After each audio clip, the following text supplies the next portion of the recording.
In the chaos of post-World War I Germany, a fragile democracy crumbled under the weight of economic despair, political infighting, and national humiliation. From the ashes of the Weimar Republic, a man emerged, ambitious, calculating, and ruthless, promising to restore glory but leading the world to the brink of destruction. The Nazi Party kind of growing in the background, but actually not very popular during that period of the sort of early to mid-1920s. And the time that the Nazi Party really comes to the fore is in the aftermath of the Wall Street crash, with the impact of the World Depression on Germany too. Politische Führung der Partei treten und dann werden diese beiden Einrichtungen gemeinsam den deutschen Menschen erziehen und festigen und auf ihren Schultern tragen. Den deutschen Staat, das Deutsche Reich. Adolf Hitler's meteoric ascent to power, exposing the manipulative propaganda, the fervent nationalism, and the eerie cult of personality that fueled his regime.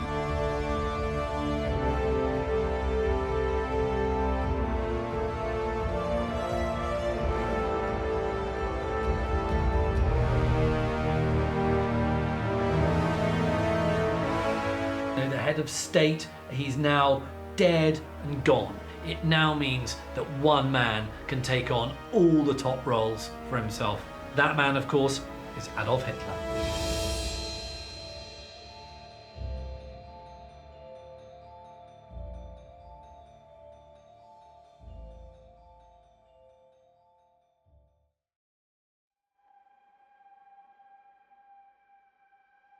The First World War was a catastrophe for Germany.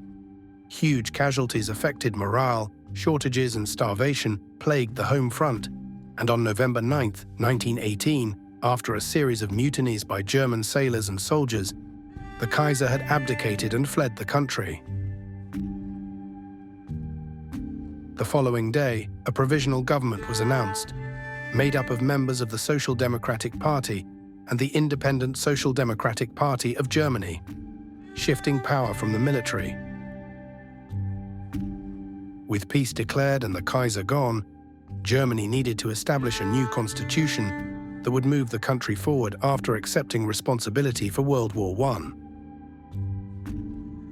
It's effectively gone from a monarchy with Kaiser Wilhelm having, almost absolute power, to a world in which the Allies are saying, listen, you need to have a more liberal form of government like we have in France, the United States, Great Britain, and what the Allies call for is for the Germans to adopt a form of liberal democracy. This is the start of what's known as the Weimar Republic. It is now a Germany without a monarch. It's a Germany with a president. It's seen as a new form of stable, grown-up governance for Germany. Unfortunately, as we'll see, it simply doesn't work. On February 6, 1919, the National Assembly met in the town of Weimar and formed the Weimar Coalition. They also elected SDP leader Friedrich Ebert as president of the Weimar Republic. The basic format of the government was based around a president, a chancellor, and a parliament, known as the Reichstag. The president was elected by a popular vote to a 7-year term and held real political power, controlling the military and having the ability to call for new Reichstag elections. New constitutional elements were added, such as Article 48, which allowed the president to assume emergency powers, suspend civil rights, and operate without the consent of the Reichstag for a limited period of time. The Chancellor was responsible for appointing a cabinet and running the day-to-day operations of the government. Ideally, the Chancellor was to come from the majority party in the Reichstag, or if no majority existed, from a coalition. The Reichstag, in turn, was also elected by a popular vote with its seats distributed proportionally. This meant when the Social Democratic Party won 21.7% of the popular vote in 1920, it was allocated roughly 21.7% of the 459 seats available. This system ensured that Germans had a voice in government that they had never had before, but it also allowed for a massive proliferation of parties that could make it difficult to gain a majority or form a governing coalition.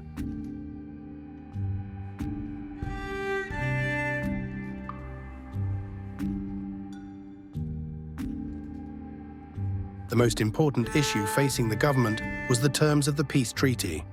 Throughout the war, the German propaganda machine had stressed to the German people that Germany was fighting a just war against the aggression of the Entente powers, Russia, France, and Great Britain. The transition to democracy had given hope to the German people that their country would be treated leniently and that the final peace settlements after the war would be acceptable. On June 28, 1919, the Treaty of Versailles was signed, outlining peace terms between the victorious Allies and Germany. The treaty ordered Germany to reduce its military, take responsibility for the World War I, relinquish some of its territory, and pay extortionate reparations to the Allies. It also prevented Germany from joining the League of Nations at that time. The First World War had an absolutely devastating effect on Germany. Well, the first simple reason is that she lost the war. If you lose wars, you never end up in a particularly happy place. But actually, the First World War was particularly punishing. Why? Because the Allies gathered together at the Palace of Versailles to sign what was known as the Treaty of Versailles. Now, in that treaty, they took away a lot from Germany. It wasn't just going, you lost too bad. It was actually saying, you've lost and some. What we're going to do is to take away your colonies. We're going to take away some of your coal fields. We're going to make you demilitarized. So we're going to strip your army and navy right down. You're not allowed an air force. All these massive punishments were inflicted on the Germans. And then to make it even worse, the Allies said, and you've got to pay for the war. This was known as reparations, and in today's money, it was worth about $500 billion. And there was one big problem. Germany had no money. So you're basically asking a beggar if he can lend you or give you back $500 billion. He doesn't have it, and Germany certainly didn't have it. Reactions from the German people were extremely negative. There were protests in the Reichstag and out on the streets.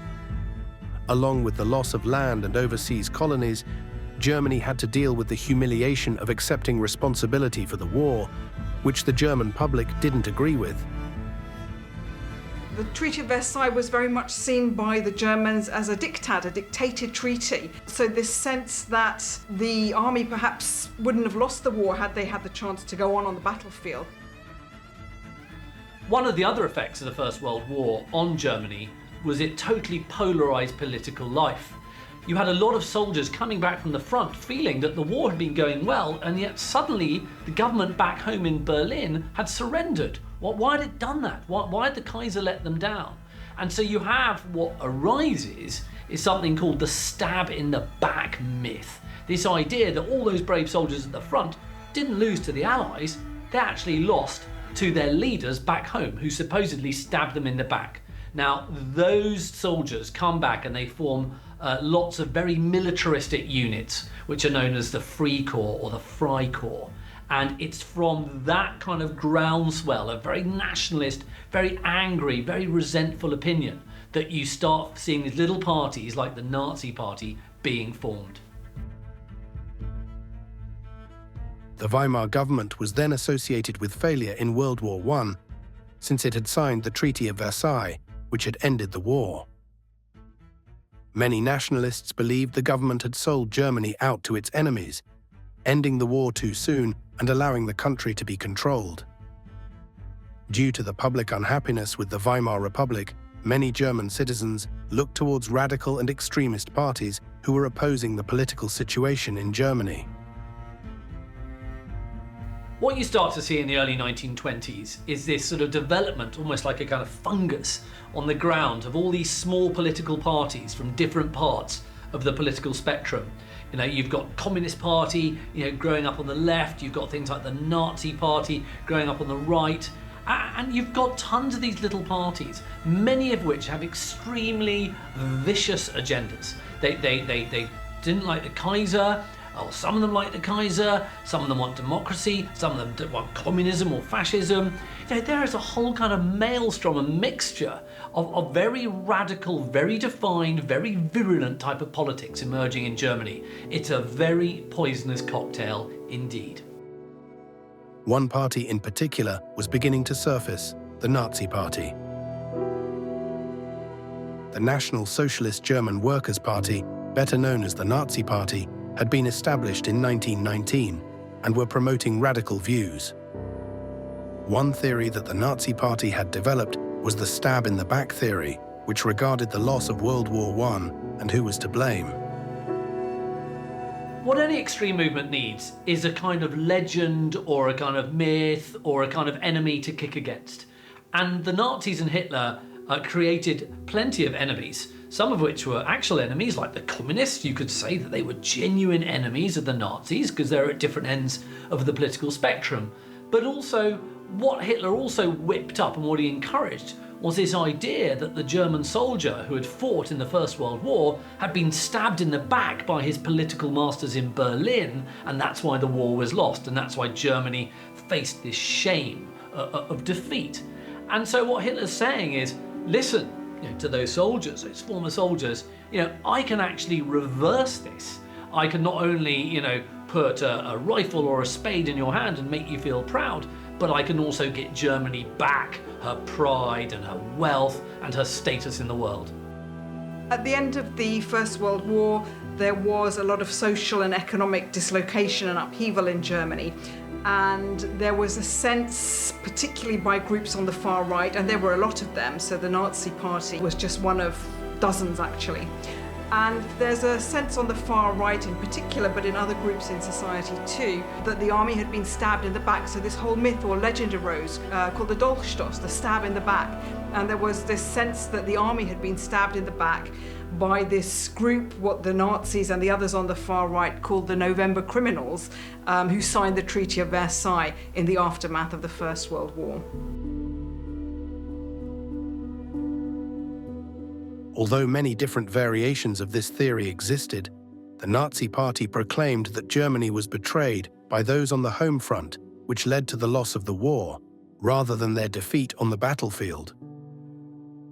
Shifting the blame to what they referred to as the November criminals, Adolf Hitler and the Nazi Party bought into the myth that Jews and communists had betrayed the country and brought a left-wing government to power that had wanted to throw in the towel. Providing the country with a scapegoat meant more and more individuals supported the Nazi Party. They had established the enemy and had a full plan for how they were going to remove them and make Germany great again.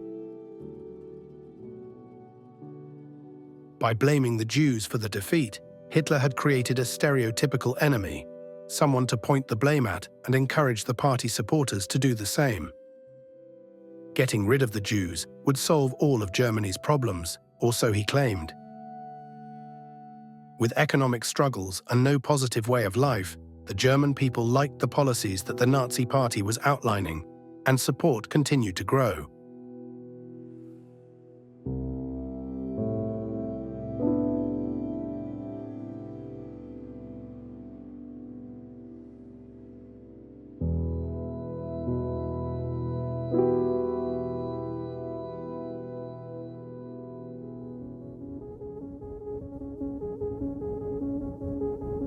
One of the overlooked successes of the Weimar government was skillfully renegotiating and restructuring its debts and bringing the economy back under control. Article 48 was used frequently by liberal chancellors to take immediate action to stabilize the economy. However, the high reparations payments and costs of war had devastating consequences. The cost of living in Germany rose 12 times between 1914 and 1922. Compared to 3 in the United States. The German government faced the classic dilemma: cut government spending in an attempt to balance the budget or increase it in an attempt to jumpstart the economy.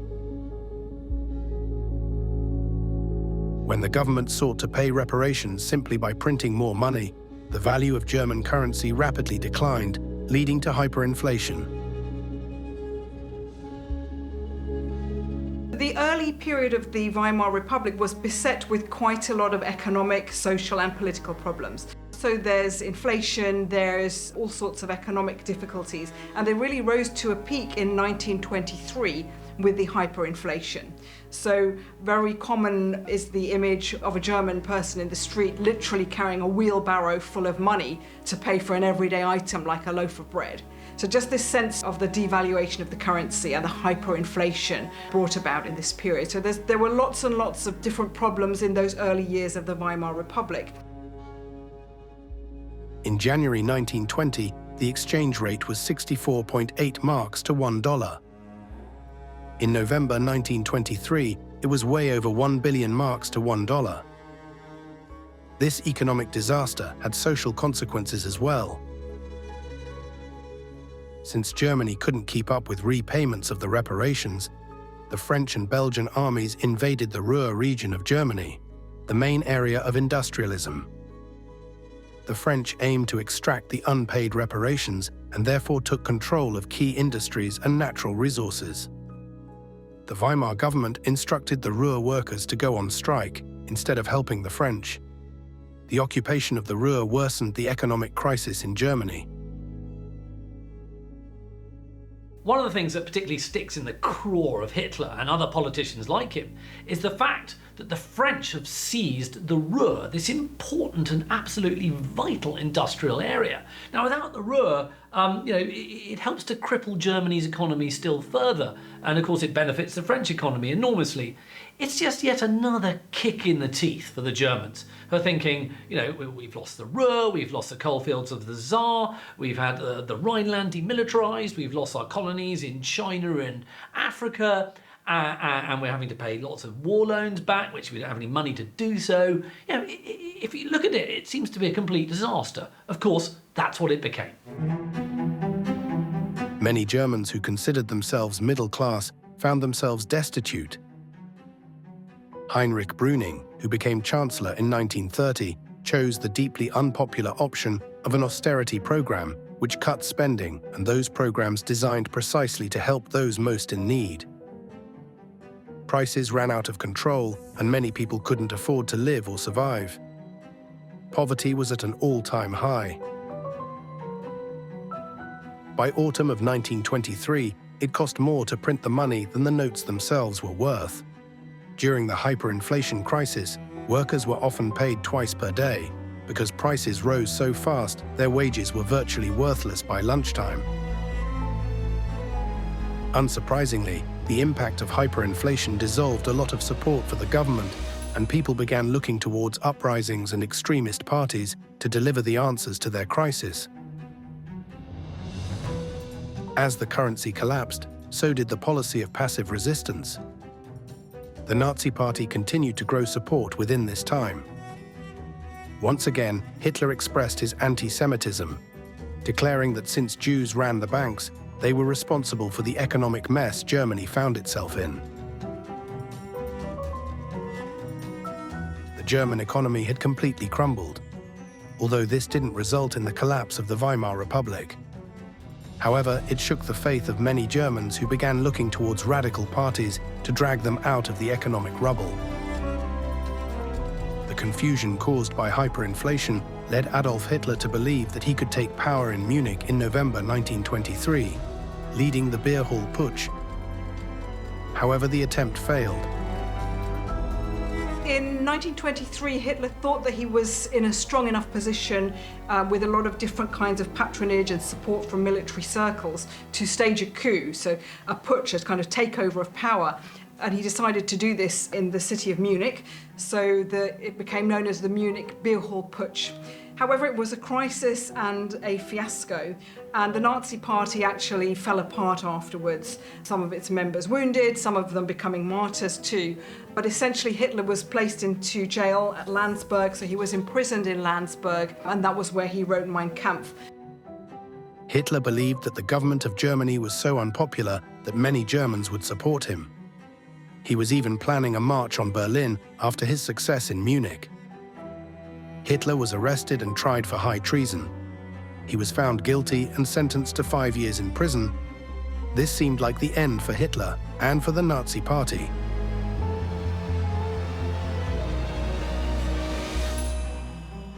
In April 1925, former war veteran Paul von Hindenburg was elected as president of the Weimar. Hindenburg was instinctively conservative and anti-socialist. It's hard to imagine a more kind of old-school, aristocratic, Prussian/German figure than old Hindenburg. You know, he looks the model of this kind of bewhiskered president. And he regards Hitler as what Hitler was in the First World War, a little corporal. And that's what a lot of people from Hindenburg's Junker class, as it was called, referred to Hitler as. So as Hitler starts climbing the ladders of power, as he gets nearer and nearer the top, and indeed when it comes to the stage in which Hitler is going to actually take the chancellorship, Hindenburg still thinks, this man's the little corporal. This man is someone we grandees can still control. But what they don't know is that they basically let the most dangerous animal into their zoo imaginable, and Hitler is just going to basically eat everyone alive, even Hindenburg. They have no defense once they've let Hitler in. From the very beginning of his presidency, Hindenburg used his presidential powers and therefore had a far greater influence than Ebert ever had on the membership of coalition governments. He made it very clear that he did not wish for any constraints on his presidential power.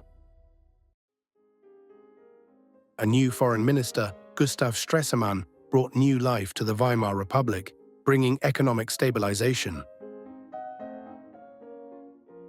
After 1923 into 1924, things seemed to settle down a little bit. So the period from 1924 to 1928 of the Weimar years were very much a period of progress, that the Weimar government had a chance to put into place a recovery of Germany. So in terms of both her position at home, but also how Germany was regarded in Europe, kind of as a European nation as well. So that sense of what Germany's international reputation was like changed as well during the course of the mid-1920s. So then it's a period of more stability, and we've got a situation in Germany where there's quite a lot of progressive life going on. So women have got the vote for the first time since 1919, and they can be elected to parliament. Lots of progressive, different kinds of policies in education, but also lots of progress in the arts and in cultural life, the Bauhaus movement in architecture as well. So those kinds of things, we see quite a lot of progress in German society in the 1920s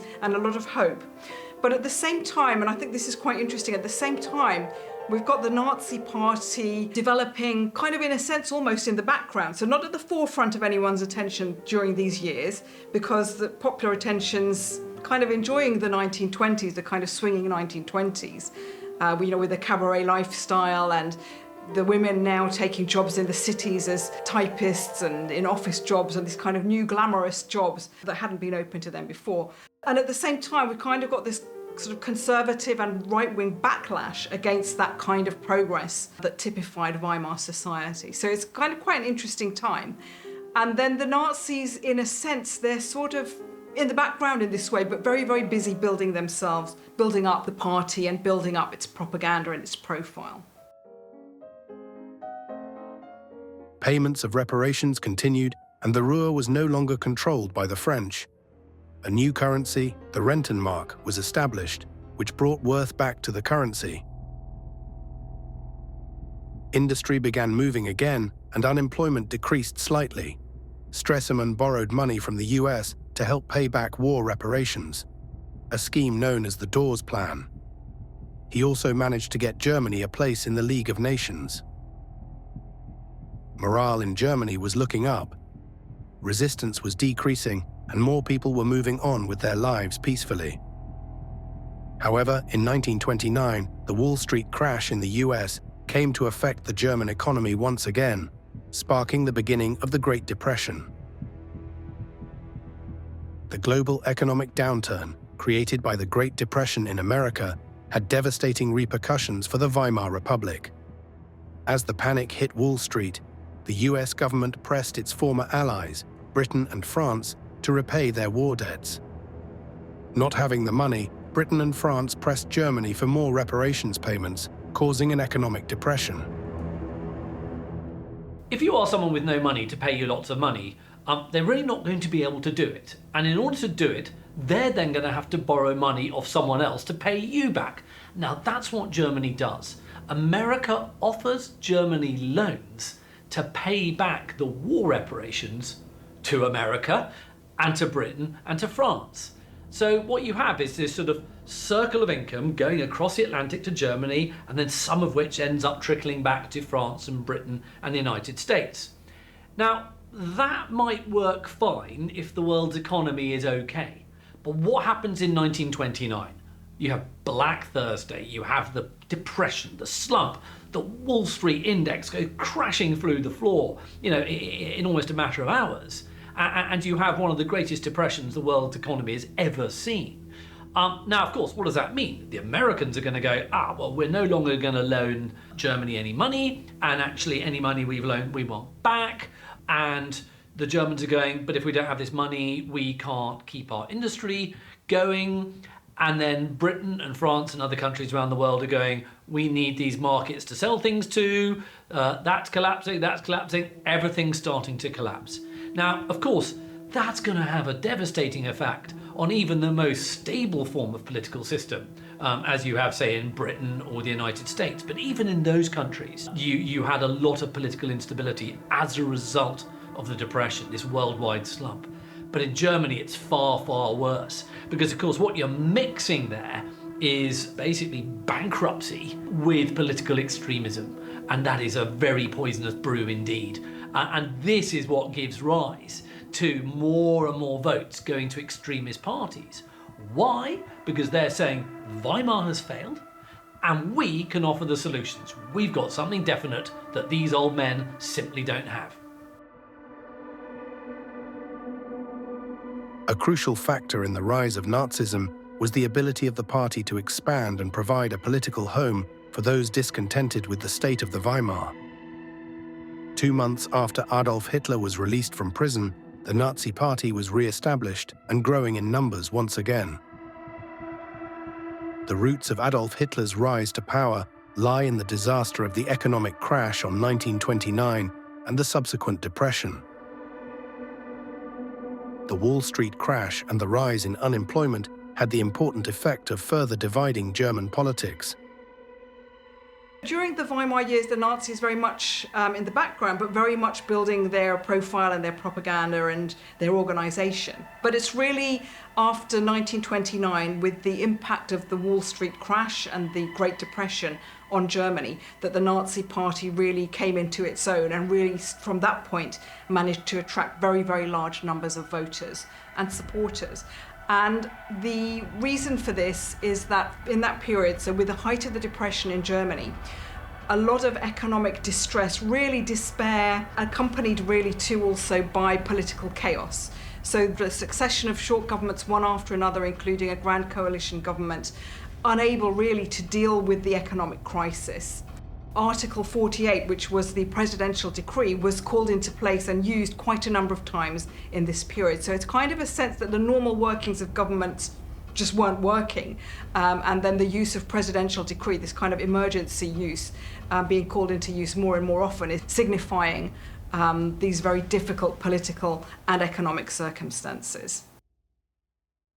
On March 29, 1930, the finance expert Heinrich Brüning had been appointed the successor of Chancellor Müller by Paul von Hindenburg after months of political lobbying by General Kurt von Schleicher on behalf of the military.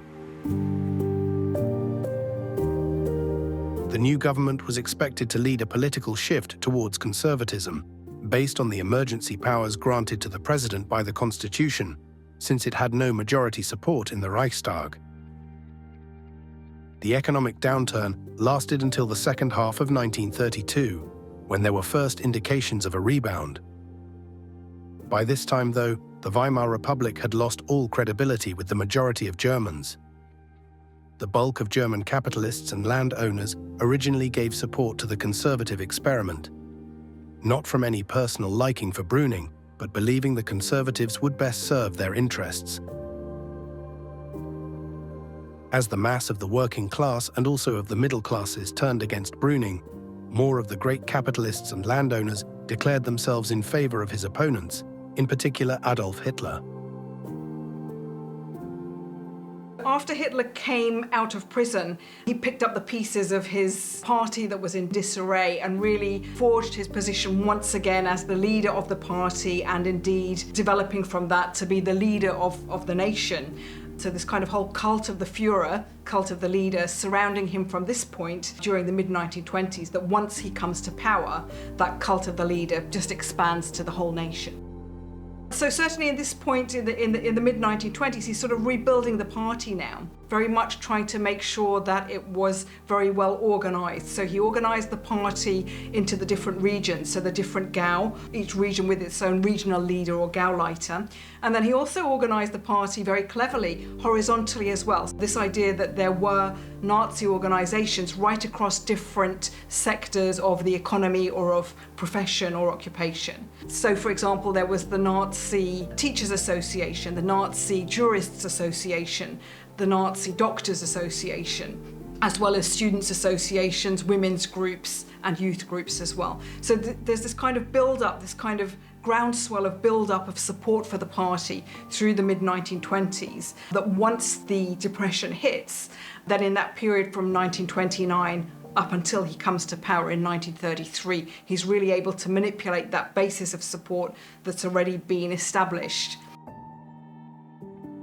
The Reichstag general elections on September 14, 1930, resulted in an enormous political shift. 18.3% of the vote went to the Nazis, 5 times the percentage compared to 1928. This had devastating consequences for the Republic. The other thing that's really important is the extent of the economic despair. So we've got to remember that there's 5 million unemployed in Germany by the winter of 1930 to 31, and that goes up another million to 6 million by 1932. So that's a very, very huge unemployment statistic. And of course, Hitler's really putting himself forward as a leader who will get Germany out of these very, very dire economic circumstances, who will make Germany great again. There was no longer a majority in the Reichstag, even for a great coalition of moderate parties. And it encouraged the supporters of the Nazis to bring out their claim to power with increasing violence and terror. After 1930, the Republic slid more and more into a state of potential civil war. By late 1931, conservatism as a movement was dead, and the time was coming when Hindenburg would drop Brüning and come to terms with Hitler. Hindenburg himself was no less a supporter of an anti-democratic counter-revolution represented by Hitler. On May 30, 1932, Brüning resigned after no longer having Hindenburg's support. 5 weeks earlier, Hindenburg had been re-elected as president with Brüning's active support, running against Hitler. Hindenburg then appointed Franz von Papen as the new chancellor. Von Papen lifted the ban on the SA, imposed after the street riots, in an unsuccessful attempt to secure the backing of Hitler and the Nazi Party. Papen was closely associated with the industrialist and land-owning classes, and pursued an extreme conservative policy along Hindenburg's lines. This government was to be expected to assure itself of the cooperation of Hitler. Since the Republicans and Socialists were not yet ready to take action, and the Conservatives had shot their political bolt, Hitler and Hindenburg were certain to achieve power.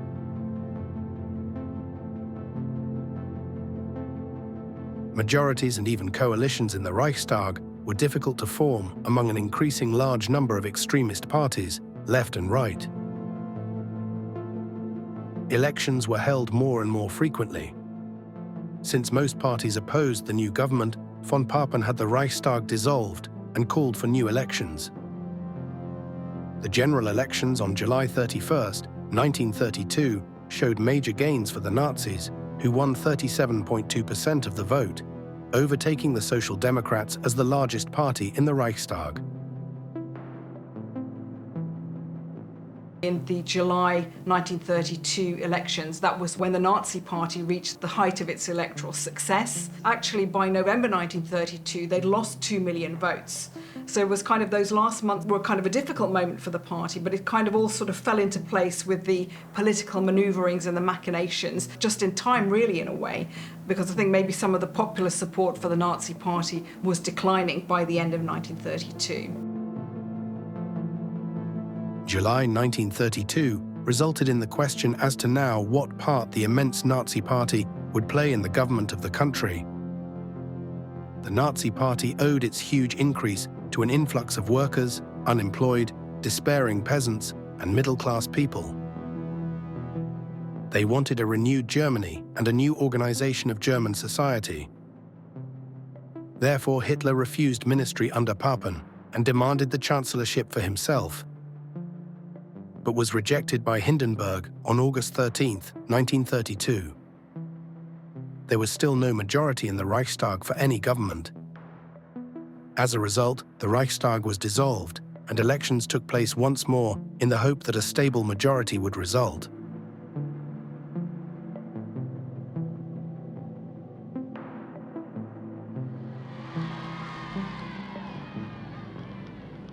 A combination of political and economic dissatisfaction, some of it dating back to the founding of the Republic, helped create the conditions for Hitler's rise to power.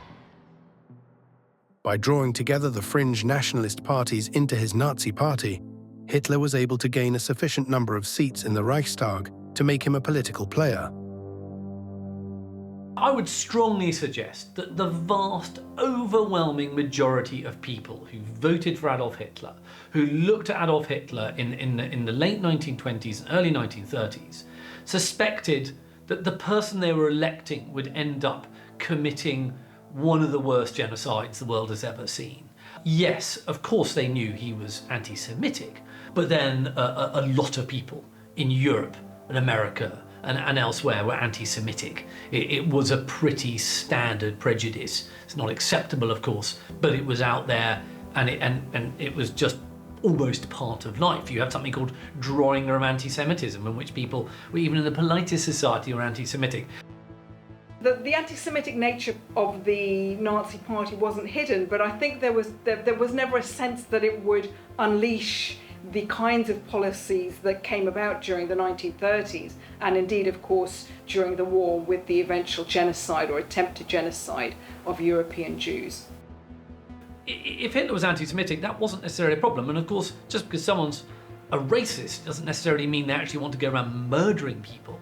So I think that, Hitler, yes, was unpalatable in an enormous number of ways, but to your average voter in Germany before the Nazis came to power, he looked like someone who had some solutions. He looked like someone who had vigor, relative youth, strength, will, this important word, will. Hitler refers to the triumph of the will often. And so you think, well, actually, Weimar's not doing much. You've got all these sort of crusty old useless Democrats not doing very much. Why not make Germany great again? Eventually, conservatives, hoping to control him and capitalize on his popularity, brought him into the government. However, Hitler used the weaknesses written into the Weimar Constitution, like Article 48, to subvert it and assume dictatorial power. In 1932, the Nazi Party became the largest political party in parliament. It's the 1932 election, when the Nazis take 230 seats in the parliament, that actually makes everybody turn around and realise this isn't just a kind of rabble. This isn't just some kind of bloke who's good at making speeches and foam-flecked oratory. This is something more than that this party has got an appeal right across the board. It's seen first as a bulwark, as a barrier against communism. Many Germans have seen what's happened in Russia and becoming the Soviet Union, and they fear for that greatly. But another thing that Hitler also appeals to is not just kind of the man in the street, if you like. What he's also done is had a lot of very, very secret and important meetings with German industrialists. And he said to the captains of industry, he said to various financiers, I'm not a threat to you. I am not someone who wants to sort of rip apart factories. I want to work with you guys. I need your industrial might. We all need your industrial might. And so what he's doing is he's appealing to both rich and poor. So you see a lot of the kind of Juncker old school class have quite a lot of respect for the Nazi Party and happily vote for it. Franz von Papen stepped down and was succeeded by General von Schleicher as Chancellor on December 3rd. Schleicher's bold and unsuccessful plan was to build a majority in the Reichstag by uniting the trade unionist left wings in the various parties, including that of the Nazis led by Gregor Strasser. This did not prove successful either. Adolf Hitler learned from von Papen that the general had no authority to abolish the Reichstag parliament, whereas any majority of seats did. The cabinet, under a previous interpretation of Article 48, ruled without a sitting Reichstag, which could vote only for its own dissolution. Hitler also learned that all past crippling Nazi debts were to be relieved by German big business. Outmaneuvered by von Papen and Hitler on plans for the new cabinet, and having lost Hindenburg's confidence, Schleicher asked for new elections. On January 28th, von Papen described Hitler to Paul von Hindenburg as only a minority part of an alternative von Papen-arranged government. On January 30th, 1933, Hindenburg accepted the new Papen nationalist Hitler coalition, with the Nazis holding only 3 of 11 cabinet seats. So Hindenburg himself was not fond of Hitler. He sort of very much regarded him as this upstart, didn't particularly like or trust him. But I think what's important in this period in the early 1930s is that Hitler's got this entree to Berlin high society, to those people who have influence with the president. And they're, if not exactly bending his ear, they're kind of making Hitler's path to leadership a little bit easier in that way.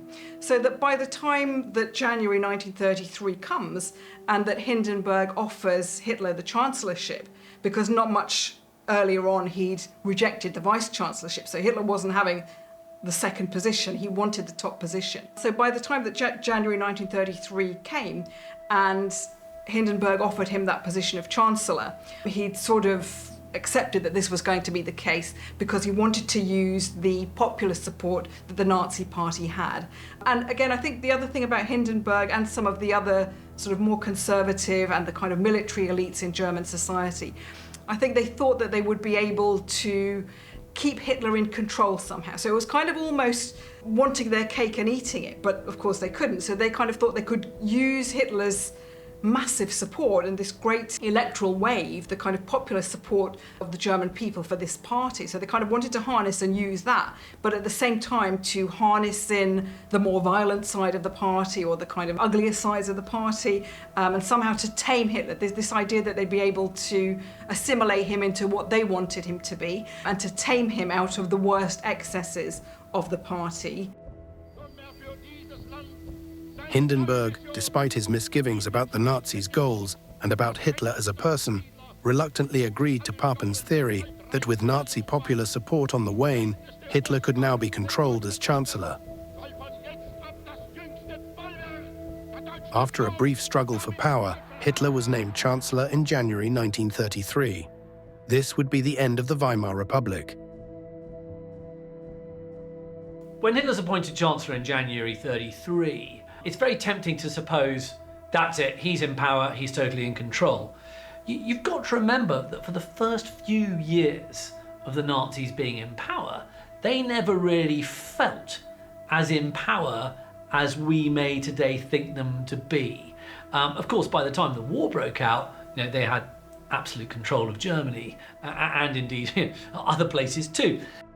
But actually, you only have to look at the diaries of people like Goebbels, the propaganda minister, Albert Speer, who ended up becoming the armaments minister, and people like that to realise they were very worried. And Hitler was very, very worried about public opinion. Because he was worried that if public opinion turned against him, he would lose power, like any conventional politician. So even though he had passed things like the Enabling Act, which had given him absolute power and had made him head of state and had given him enormous powers to do what he liked, he still worried that that the German people, if he put a foot wrong, would turn against him and boot him out. The Reichstag Fire on February 27, 1933, was blamed by Hitler's government on the communists, and Hitler used the emergency to obtain President von Hindenburg's assent to the Reichstag Fire decree the following day. The Reichstag Fire is still somewhat shrouded in mystery. Who burnt it down? It doesn't really matter in the end, because what happens is the Nazis use the burning down of the Reichstag in order to say, there's a national emergency, we need more powers to deal with these sort of, Reds and communists and all these sort of very dangerous figures who are burning down the Reichstag and things like this. What will happen next? We need more powers. The Führer, the leader, Adolf Hitler, he needs more powers too. And so what you have as a result is the Enabling Act, which ultimately gives the Nazi Party and Hitler absolute power. But even then, they're still worried about what people think about them. This is not a government that actually wants to do everything in defiance of the people. It wants to do things for the majority of the people, but it wants to do it in a very Nazi way. The decree invoked Article 48 of the Weimar Constitution and suspended a number of constitutional protections of civil liberties, allowing the Nazi government to take swift and harsh action against political meetings, arresting or in some cases murdering members of the Communist Party. Within weeks, Hitler invoked Article 48 of the Weimar Constitution to squash many civil rights and suppress members of the Communist Party. In March 1933, Hitler introduced the Enabling Act to allow him to pass laws without the approval of Germany's parliament or president. This act would, and did, bring Hitler and the Nazi Party unfettered dictatorial powers. This bill, which receives the necessary two-thirds majority with the aid of the Centre Party, grants full legislative powers to the cabinet without requiring the assent of the Reichstag. It is the formal basis of Hitler's power for the remainder of the Third Reich. To make sure the Enabling Act was passed, Hitler forcibly prevented Communist Parliament members from voting. Once it became law, Hitler was free to legislate as he saw fit and establish his dictatorship without any checks and balances. Once Hitler has come to power, he consolidates his rule extremely quickly. And again, it's sort of very unexpected from the idea that they were going to be able to tame this politician. So it's a sort of sense of underestimation both of Hitler and of the Nazi Party as well as something that was new and that had a widespread appeal. What Hitler did very quickly after he came to power was to consolidate his control, and he did this in a number of ways. First of all, by what they called coordination or the streamlining of society. So again, it was, if anyone wanted to belong to a youth group, it had to be a Nazi youth group. So all of the others were destroyed or banned.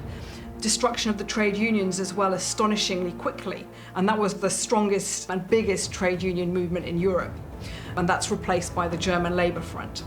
So this kind of process of coordination, streamlining society, trying to get people on side.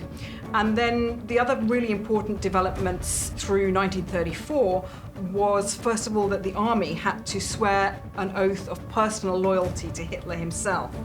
So it's not to the state anymore, but a personal oath of loyalty to Hitler himself.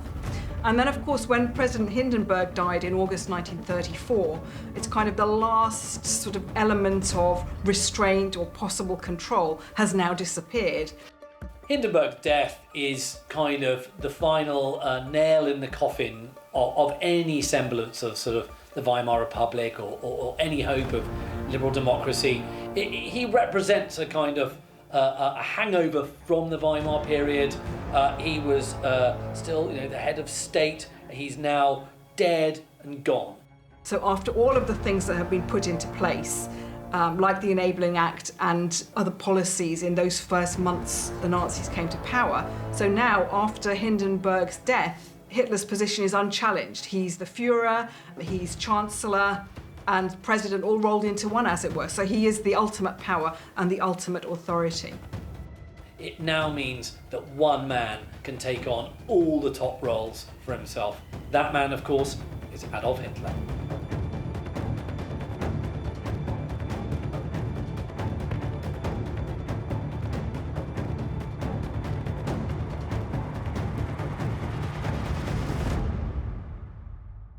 The change in political tactics and organization in the mid-1920s allowed Adolf Hitler and the Nazi Party to take advantage of legislation and gain the support of the German public. The collapse of democracy and the circumstances under which Hitler was made Chancellor in 1933 paved the way for a dictatorship in Germany, and the Nazi Party would consolidate their power, leading to a totalitarian state. If you want to be a dictator and your party wants to be the only party in charge, what are you going to do? Well, you've got to ban every other political party. So that's what Hitler does. What else represents a big threat to Nazism? Well, communism and also the trade union movement, which is obviously traditionally quite leftist. So what does Hitler do? He bans that as well. So that's basically got rid of two massive power blocks that can threaten him. Now, what he does is he replaces things like the sort of unions with his own kind of Nazi form of unionism, and you have all these kind of labour fronts and various of these sort of Nazi bodies and functionaries who run them are all obedient to Adolf Hitler rather than potentially rivals to him. Or they don't even represent any other form of political thinking. Everybody has got to feel and think in the same way. This is called coming together. This is called Gleichschaltung. And this is a really important part of the kind of Nazi dream, if you like. Everybody's marching in the same direction, doing the same thing together. This is not a place in which individualism is to be encouraged. With Adolf Hitler considered the savior that Germany needed, the support and political backing he obtained allowed him to take over an entire country, with its people unaware of the horrors that were about to unfold.